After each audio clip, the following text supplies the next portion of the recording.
तर राजकीय बातमीकडे अनिल देशमुख यांचे पुत्र सलील देशमुख यांनी महाराष्ट्राचे माजी IPS अधिकारी परमबीर सिंग यांच्यावरती निशाणा साधलाय। परमबीर सिंग यांचा पुत्र बेकायदेशीर कार्यामध्ये संलग्न होता असा आशय असणारा आरोपच त्यांनी यावेळी केलाय। माजी IPS अधिकारी परमबीर सिंग यांच्यावरती अनिल देशमुख यांनी सुद्धा आरोप केलेले होते। तर त्यापूर्वी अनिल देशमुखांवरती परमबीर सिंग यांनी पत्र लिहित मोठाले आरोप केले होते। तर त्यावरती सलील देशमुख म्हणजे अनिल देशमुखांच्या पुत्रांनी आरोप केलेला आहे आणि वडिलांच्या नावाने धमक्या देऊन पैशांची वसुली केली जायची।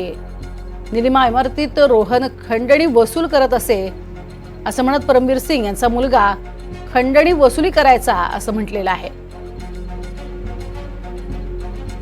परमबीर सिंगांच्या मुलावरती गंभीर स्वरूपाचे आरोप हे सलील देशमुख यांनी केलेले आहेत।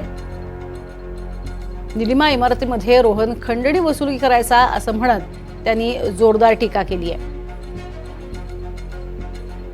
एकीकडे परमबीर सिंग यांच्यावरती सुद्धा गंभीर स्वरूपाचे आरोप हे करण्यात आले होते। त्यानंतर आता त्यांच्या मुलावरती हे आरोप करण्यात येत आहेत।